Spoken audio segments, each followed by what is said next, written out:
Computer.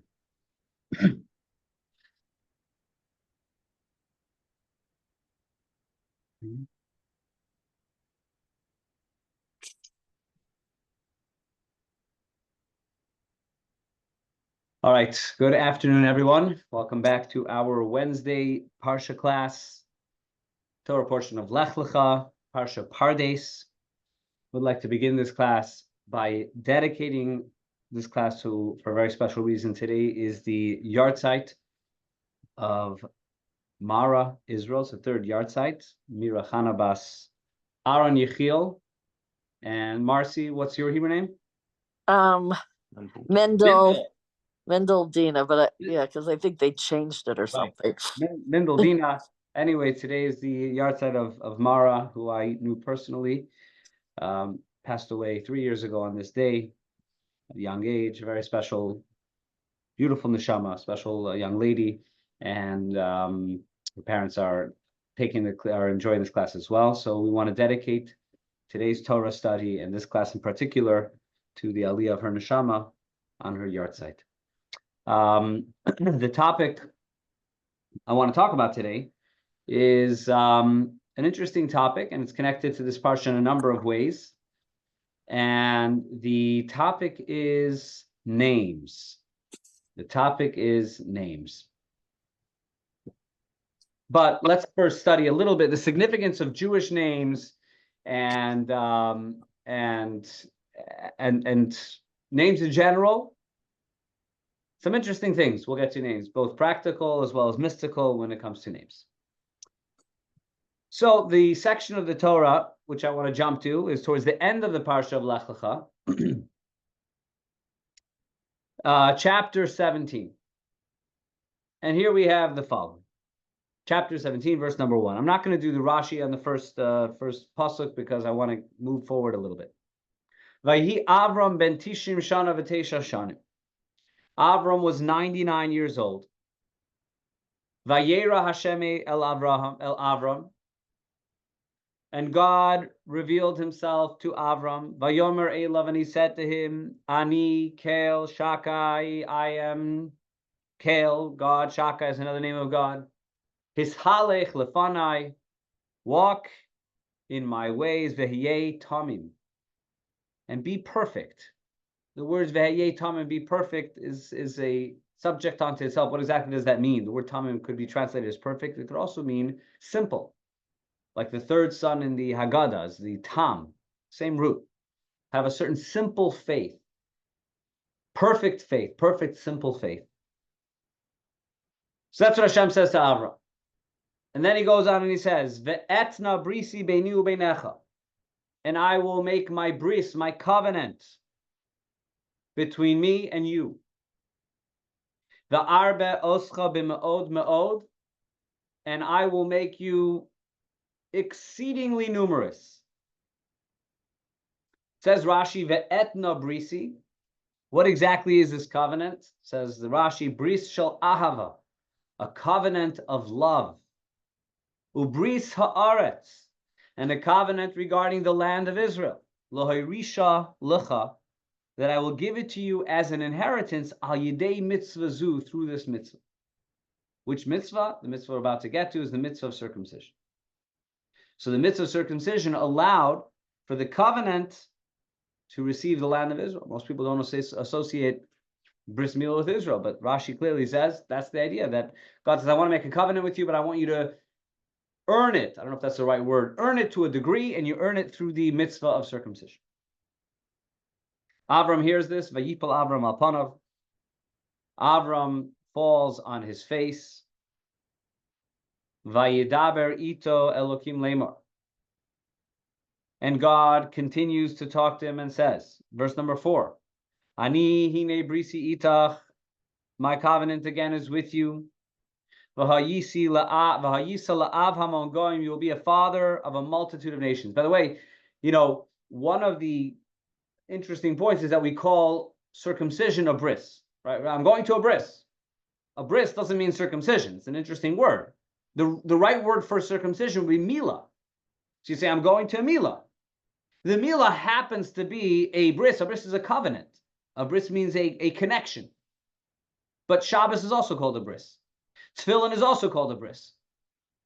So why is it that we take Mila and we call that becomes the generic term for Mila, which is circumcision, is bris, which means covenant? And the answer is because the word bris, covenant, is associated with Mila, with circumcision, more than anything else. I think it says 12 or 13 times the word bris, covenant, in connection to Mila. So somehow the Mila, that mitzvah, has the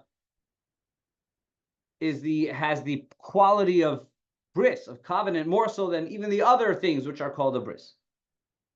Continuing in the pasuk, and here is the point I want to focus on. V'lo yikare oid es shimcha Avram. Your name should no longer be called Avram. V'hoya shimcha Avraham. From now on, your name should be Avraham.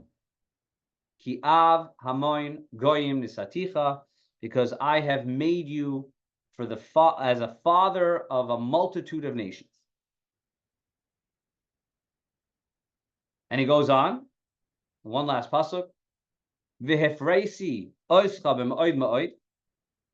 I will make you exceedingly fruitful. Unisaticha legoyim. And I will make you into two more nations. Umelachim mimcha yetzeyu. And kings of these nations will also descend from you. Okay, so God says, change your name, and I am blessing you that you will become the father to many nations. Remember, at this point, Avram is just the father of one person, and that's Yishmael. Yishmael is not the son of Sarah. And God promises him that I will turn you into a great nation, and nations will descend from you, plural. So who exactly, let's start with this, before we get to the name issue, who are these nations that God is telling him about? Who are the nations? So I'll start with Rashi's commentary. Rashi says, Unesaticha legoyim, that is, Yisrael ve'Edom, Israel, which will descend through him through his son Yitzchak, and Edom. Edom was also a descendant of Yitzchak through Esav. Edom is Rome, one of the great powers of the world. And he says, because God says, I will give you an additional two nations, it must be referring to above and beyond Yishmael. So God says, not only are you the father of the nation Yishmael, you'll be the father of the nation of Edom and the father of the nation of Yisrael as well. This, by the way, leads to an important phenomenon, which is that if one were to ask, who is the most influential person in world history? What's the answer to that question? Who's the most influential person ever in the history of the world? I know yesterday was an election day and everyone's talking about elections, the president of the free world, but who's the most influential person ever? And the answer to that is Avraham. Avraham is the most influential person because he is the father, and not just the father technically, but actively, he is the father of three major world religions. You have Christianity, which is the offshoot of Judaism. When I say offshoot, I don't mean it is a natural continuation, but Christianity, by all accounts, stems from Judaism. And you have, which is, 2 billion people. You have Islam, which is also, some over 1 billion people, and Judaism. So all three are the result of Avraham. Avraham is the father of these three faiths. So, Bella, your question, isn't Adam more influential? That's why I want to clarify. Adam was the father, but not in any sort of active way. Avraham introduced these religions to the world. Avraham introduced monotheism and introduced Judaism, which directly led to the birth of those other faiths. Anyway, so here you have, Rashi says that God is promising him, I will make you the father to other nations. Now, Ramban, Nachmanides, perhaps the second most classic commentary in the Torah, disagrees with Rashi on this. Let me see if I could actually pull up the wording of the Ramban. The Ramban said, so first he quotes what Rashi says, Yisrael ve'Edom. He says, Ramban says, ve'einanu nachum be'einai. He says, this doesn't make sense to me. Or it's not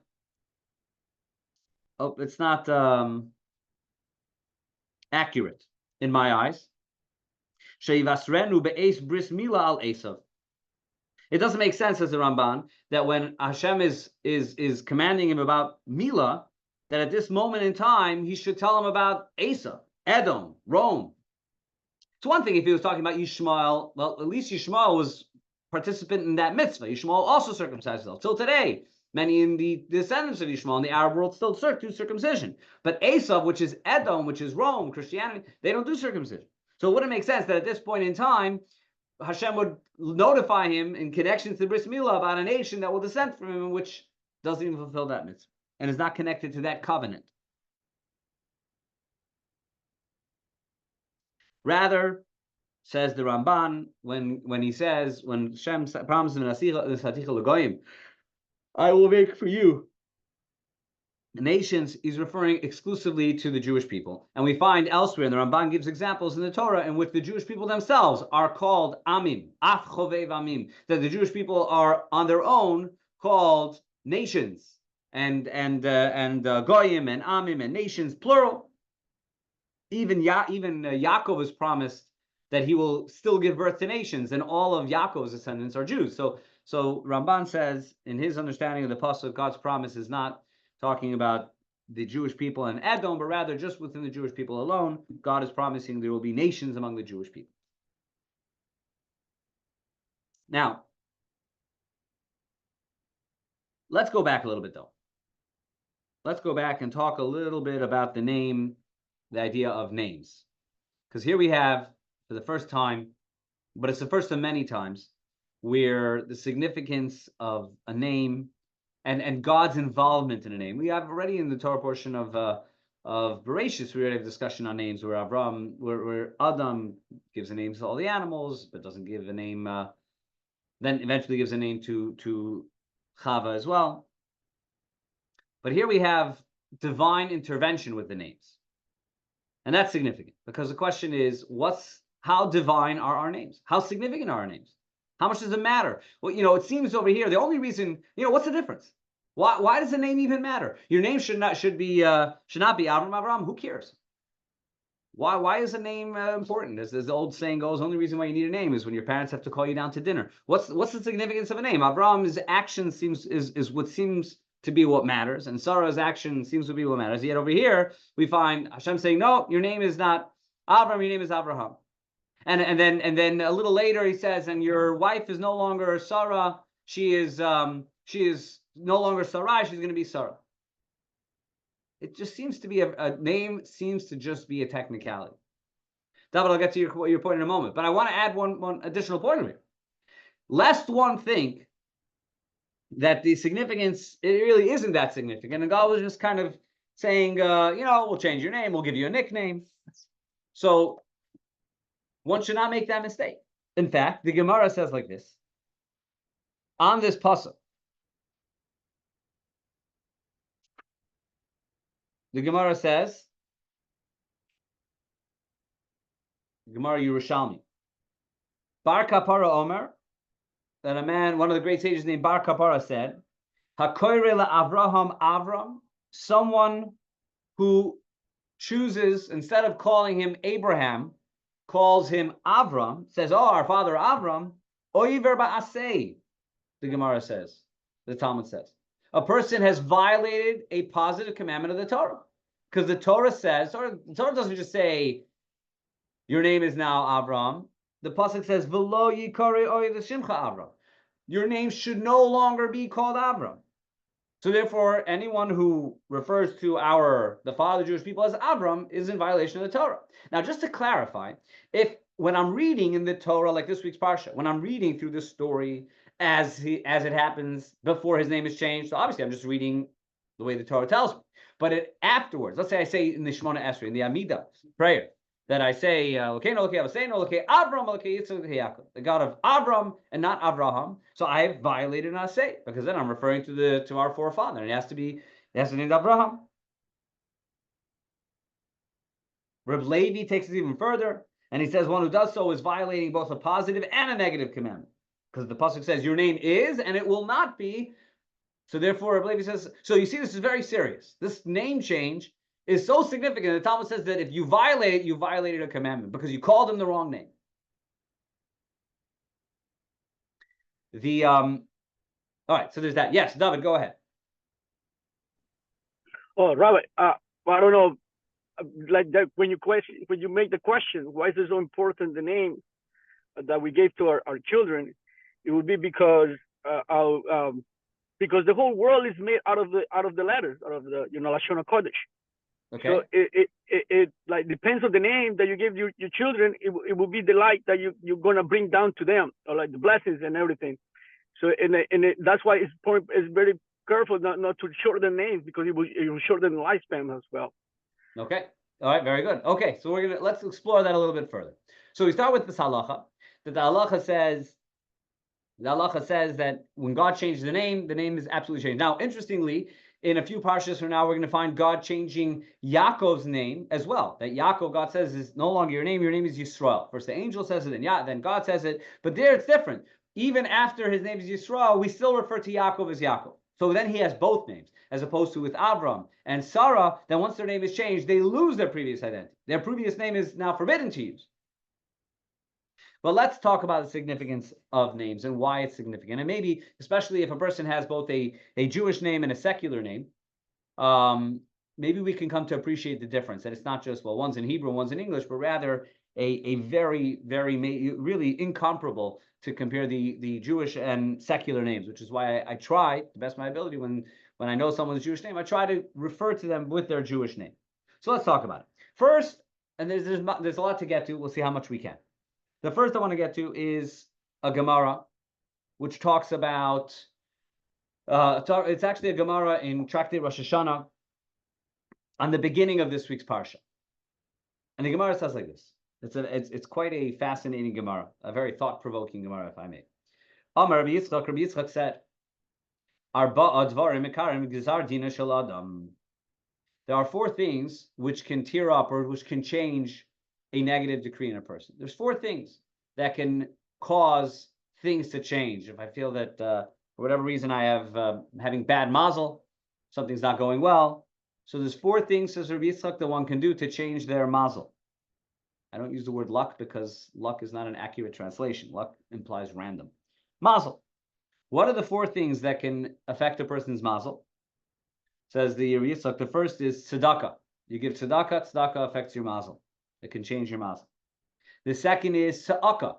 Tzedakah and tzedakah. What's tzedakah? Tzedakah means crying out to Hashem, prayer. Genuine prayer can change a person's mazel. Those two make sense. Charity, prayer, we hear that all the time. We say that in Rosh Hashanah. Tshuva, tefillah, tzedakah. Two of the things are charity and prayer. The third thing is Shinui Hashem, the changing of one's name. Changing of one's name can change a person's mazel. The fourth thing is Shinui Maisa. This again makes sense. Changing my behavior. So again, I'm going to do a little out of order to start with the ones which make more sense. Charity, calling out to God, prayer, changing one's actions, a form of tshuva. The fourth one is changing one's name. The fourth one kind of sticks out like a sore thumb. The first three are effort, where you show effort and you connect to Hashem and you're doing something. The fourth one is changing one's name. Which brings us to the Gemara then adds a fifth one. The Yesh Omrim, and there are those who add a fifth idea to how one can change their mazel, and that is Shinui Makom, changing your location. You may have heard a popular Israeli saying, Hebrew saying, I should say, Mishaneh Makom, Mishaneh Mazal. And it's not Israeli, it's a Torah, it's a Torah source. Mishaneh Makom, Mishaneh Mazal. You change your place, you could change your mazel. So the Gemara over here says, some say that's another way. So you have 5 potential ways to change one's mazel. Tshuva, tzedakah, prayer, changing one's name, and changing one's location. Let's focus on the changing of the name, because that seems to be the focus today. What is the source of that? The Talmud doesn't just create ideas. What is the source of that? Gemara says the source of that is this Parsha. Because in this Parsha, at the end of the Parsha, which we read a moment ago, the psukim that are in front of you on the board, what happens over here? God changes Avram's name, and he changes Sarai's name, changes it from Avram to Abraham, and then Sarai to Sarah, And it's after that they are blessed with the child, something they've been praying for and awaiting. It seems, the Gemara says, that only after the Medrash even says this, Avram and Sarai were not destined to have a child together. Again, Avram had Yishmael, but that wasn't with Sarai, that was with Hagar. So Avram and Sarai were not destined to have a child together. Avraham and Sarah were destined to have a child together. So Abraham and Sarah. So the Gemara says, you see over here. Now, the opinion which says also changing your place uses also this parsha as a proof for that, because you see that Abraham and Sarai didn't have children. Only when Hashem says to them, Lech lecha mi'artzecha, leave your land, go to the land where I'll show you, leave your current location. Then the next pasuk says, Ve'eschel l'goy gadol. When you leave and you go to the place where I'll show you, I will make you into a great nation. So the Gemara says it's dependent on that. Only if you leave your current location and you go to a new place, then you'll be blessed. And so that's the source of that idea. So again, there's something about the changing of one's name. Now, this becomes the source of several traditions. Firstly, there is a custom that some have, that if when a person is not well, or when a person is sick, or a person going through some sort of difficult time in life, especially if it's extreme, there is the concept that some will actually add a name. Will add a name to add in the person's mazel. Add a name to a person. Another idea, which I haven't seen this done, but it's brought down in the Ritva, brought down among the sages, that when a person, that there was a custom, at least once upon a time there was a custom, that when a person did the Rama, Maimonides brings this down, that when a person does tshuva, when a person sinned, and I guess perhaps lived a sinful life, and now does tshuva, and decides to return to the path of Torah mitzvahs, says the Rambam in chapter 2 of the laws of tshuva, Medarche tshuva, what are the paths, what are the ways of tshuva? He goes through a number of things, and then he adds umeshana shma. One of the practices that was done is that a person would actually change their name from one name to another name. Kiloimar, what's the significance behind that? So to say, as if to say, ani acher, I am a different person. I am no longer the person who lived a certain way. So my new lifestyle comes with a new name. So that's what the Rambam says, that there was such a custom. I haven't seen it, and maybe one of the reasons I haven't seen it is because nowadays, if a person chooses to become Baal Tshuva, to live a Torah observant lifestyle, often they will simply adopt their Hebrew name, which until then they weren't really using. So, so often that in itself serves as the new mazel, as a new identity, that I used to be called, Robert, and now I'm Reuben. So therefore you have the change of identity simply by going back to one's Hebrew name. Now, let's take this one step further. So we've shared several ideas about the name, but now let's jump into the more esoteric texts on this topic. When it comes to names. So I'll start with the Medrash. The Medrash talks about names. Again, the pasuk which we have in front of you, verse number 5, V'lo yikareot shimcha Avram, your name should no longer be Avram, v'haya shimcha Avraham, rather your name should be Avraham. The Medrash in Yalkut Shimoni says something very interesting. One of the questions I posed in the message I sent out before this class is that why is it we don't see any repeat names, right? We don't see, you have Avraham, who gives birth to Yitzchak, and Yishmael, and then Yitzchak has 2 sons, who he names Yaakov and Esav, and Yaakov has 12 sons, right? Reuven, Shimon, Levi, Yehuda, Issachar, Zvulun, Gad, Dan, Naphtali, Yosef, Binyamin. I think I'm missing one. But anyway, why don't we find them naming their children after their parents? So why doesn't Yitzchak name his son Yaakov Avraham? Now you may say that, because Avraham was still alive when Yaakov was born. That may be true, but Sfardim named their children after living parents. So maybe say this is proof that Yitzchak wasn't a Sephardi, he was an Ashkenazi. But that doesn't really answer the issue with Yaakov. Yaakov has 12 sons. They are all born after Avraham dies, and yet none of them are named Avraham. Why not? Why don't we? I mean, everyone names after. He had 12 chances, and yet he never named any of his sons Avraham. So why not? So maybe the following medrash will provide an answer to that. So the Yalkut Shimoni says, Ilu zachu hadoros.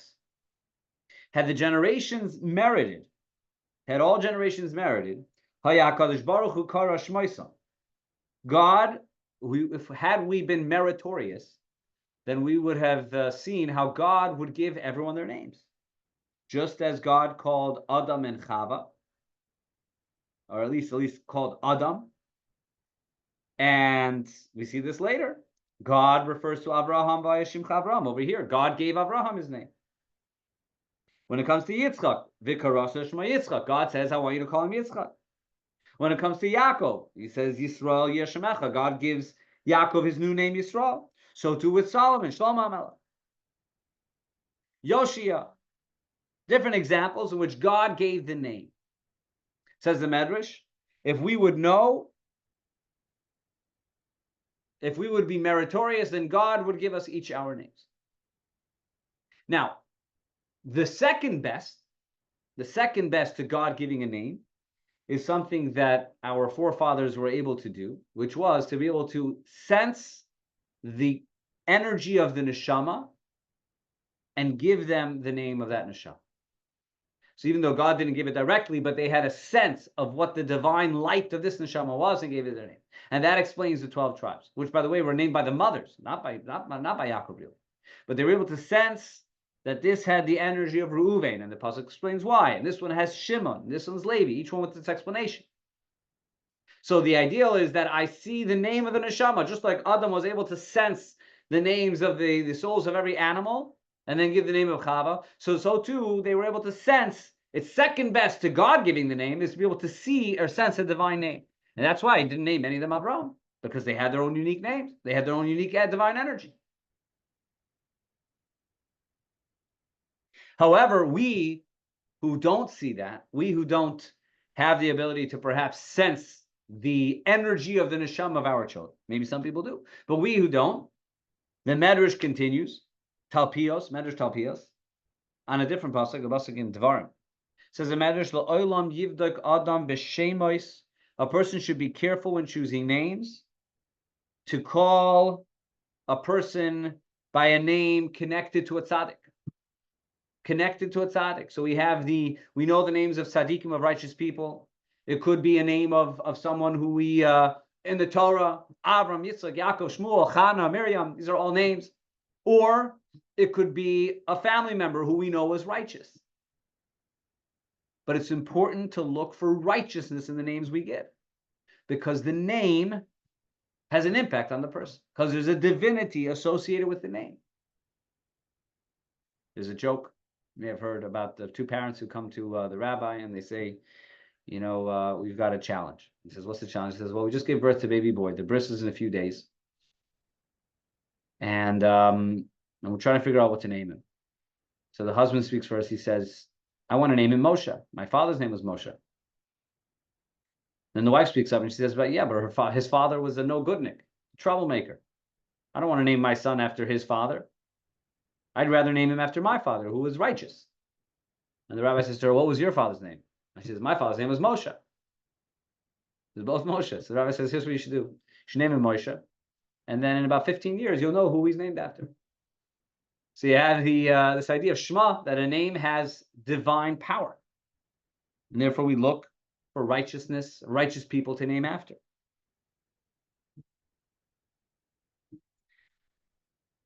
And that's what the Medrash says.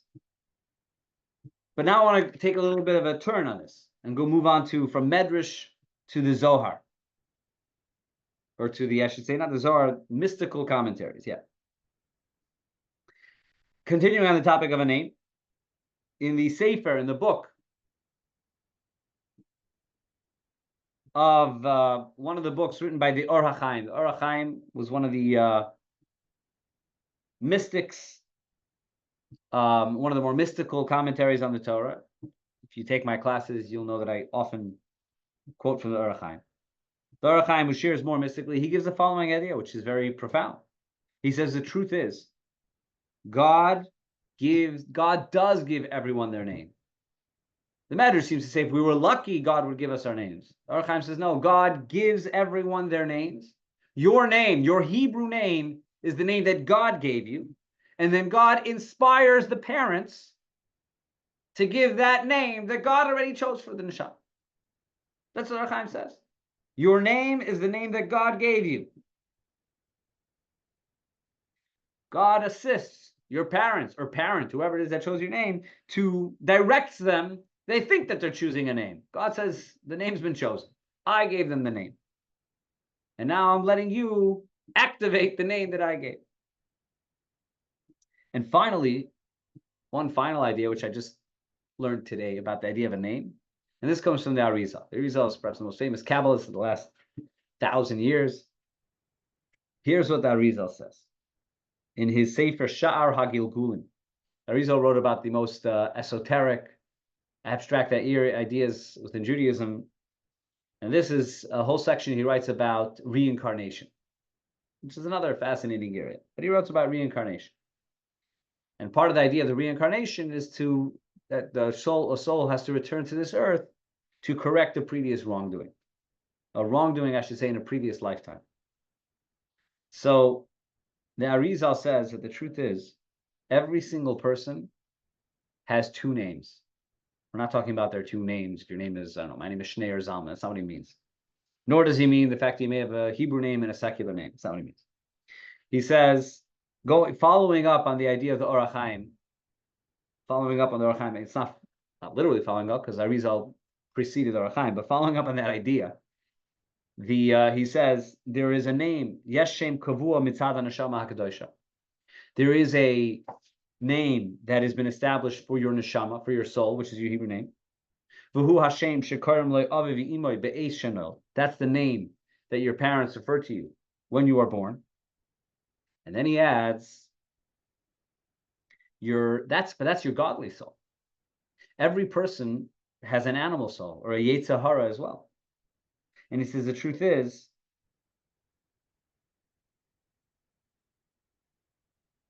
your animal soul, your unholy side, has a name as well. We just don't know what name is. Just as God gives our godly soul, our good side, a name, which is your Hebrew name, God also gives your Yetzer Hara, your negative side, also has a name. Because it says, the Tanya explains, you have two completely different identities. You have a divine identity, you have an animalistic identity. You can't have one name for both. Your Hebrew name doesn't fit your animalistic identity. Your Hebrew name fits your neshama. So he says, a person has a name. A name is like an identity, is a tag. Your name, your nefesh habahamis, your animal soul, your Yetzer Hara also has a name. And he goes on to say something very interesting. He says, if a person living on earth, if a person were given permission to know the name of their animal soul, their name of the Yetzer Hara,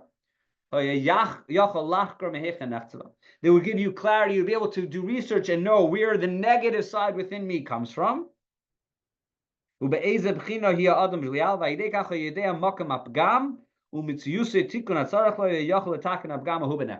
you would be able to rectify the flaws within yourself very easily. It's almost like when you are able to identify an illness most clearly, then you could whatever procedure or medicate, whatever is necessary. So the name was the identity of my animal side and the identity of my character flaws. If I knew the name of my Yetzer Hara, I'd be able to fix it far more easily.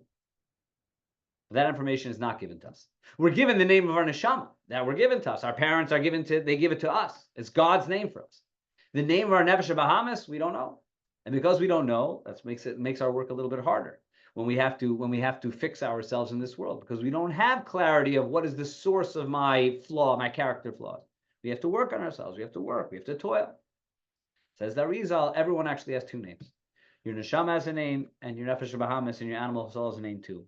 And you don't know that name. And the truth is, the fact that we don't know it is okay, because we know the name of our neshama. The name of our neshama is the Hebrew name we have. Recently, we were able to give, I should say, my wife and I gave a name to our son. We had a newborn son, a month old. We gave him a name, Yisrael. And that name, as you learn to stop, you realize I just allow the name to pass through. We, the parents, the name that Hashem designated for this neshama passed through us and was given to our child. And it allows us to appreciate our Jewish names. And maybe one of the takeaways we could take away from this discussion is to try to strengthen the awareness and the use of Hebrew names, whether it's within ourselves or with others or with friends.